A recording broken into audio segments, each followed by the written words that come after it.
खबरों में आगे बढ़ेंगे। हाथरस हादसे पर एसआईटी की रिपोर्ट पर बीएसपी सुप्रीमो मायावती ने सवाल उठा दिए हैं। उन्होंने कहा कि बाबा नारायण साकार हरि पर खामोशी क्यों है। मायावती ने कहा कि ये रिपोर्ट राजनीति से प्रेरित है। हाथरस भगदड़ मामले में एसआईटी रिपोर्ट पर बसपा सुप्रीमो मायावती ने सवाल उठाए हैं। मायावती ने नारायण साकार हरि को एसआईटी जांच में क्लीन चिट देने पर यूपी सरकार पर हमला बोला। उन्होंने कहा कि एसआईटी की ये रिपोर्ट घटना की गंभीरता के हिसाब से नहीं बल्कि राजनीति से प्रेरित ज्यादा है। मायावती ने ये भी कहा कि मुख्य आयोजक सूरजपाल उर्फ भोले बाबा की भूमिका के बारे में एसआईटी की खामोशी भी चिंता का कारण है। उन्होंने कहा कि सूरजपाल पर कड़ी कार्रवाई के बजाय उसे क्लीन चिट देने की कोशिश की गई है। मायावती ने कहा कि यूपी के हाथरस में सत्संग भगदड़ कांड में हुई 121 निर्दोष महिलाओं व बच्चों आदि की दर्दनाक मौत सरकारी लापरवाही का जीता जागता प्रमाण है। लेकिन एसआईटी द्वारा सरकार को पेश रिपोर्ट घटना की गंभीरता के हिसाब से नहीं होकर राजनीति से प्रेरित ज्यादा लगती है। ये अति दुखद है। आपको बताते हैं कि एसआईटी रिपोर्ट में क्या है। 121 मौत पर 125 लोगों के बयान लिए गए। इस आधार पर तैयार की गई रिपोर्ट में हादसे की 3 मुख्य वजह बताई गई: लापरवाही, बद इंतजामी और साजिश। रिपोर्ट के मुताबिक भगदड़ के लिए अफसर, आयोजक, स्थानीय पुलिस और प्रशासन जिम्मेदार है। इस रिपोर्ट के आधार पर कई लोगों के खिलाफ कार्रवाई हुई है।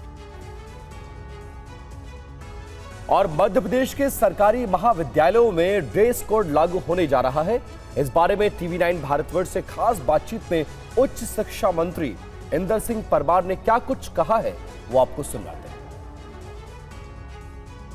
क्या कारण है कि आप अब पूरे कॉलेजेस में? हम पूरे मध्य प्रदेश में हमारे जो शासकीय महाविद्यालय हैं, विशेष करके अभी हमारे प्रधानमंत्री उत्कृष्ट महाविद्यालय, जिनका 14 तारीख को हमारे देश के गृह मंत्री श्रीमान अमित शाह शुभारंभ करने वाले हैं, उनके संदर्भ में हम ये विचार कर रहे हैं कि भाई इन महाविद्यालयों में गणवेश हमारा तय होना चाहिए और उसके आधार पर एक अच्छा संस्थान जब हम स्थापित कर रहे हैं, सरकार का बहुत बजट उस पर खर्च हो रहा है, तो वहाँ की व्यवस्थाएँ भी उसी हिसाब की उत्कृष्ट प्रकार की होना चाहिए। इसलिए हमने समानता, अनुशासन और एक कॉलेज की अलग पहचान स्थापित हो जाए, उस दृष्टि से हम इस पर विचार कर रहे हैं।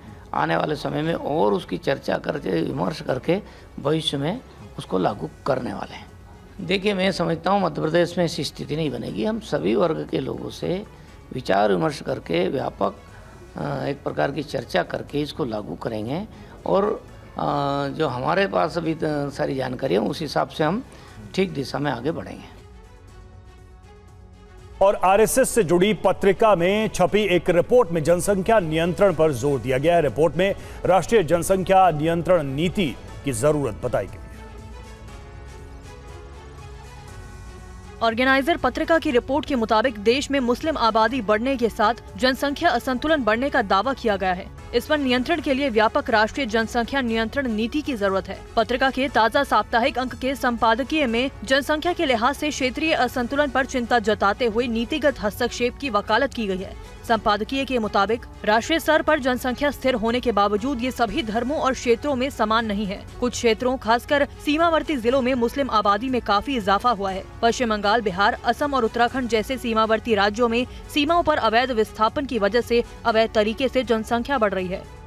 पत्रिका में लिखा गया है कि पश्चिम और दक्षिण के राज्य जनसंख्या नियंत्रण उपायों पर काम कर रहे हैं। संपादकीय में आरोप लगाया गया है, राहुल गांधी जैसे नेता जब तक हिंदू भावनाओं का अपमान कर सकते हैं, पश्चिम बंगाल की मुख्यमंत्री ममता बनर्जी मुस्लिम कार्ड खेल सकती हैं और दक्षिण भारत की पार्टियां सनातन धर्म को गाली देकर अल्पसंख्यक वोट बैंक को एकजुट कर सकती हैं।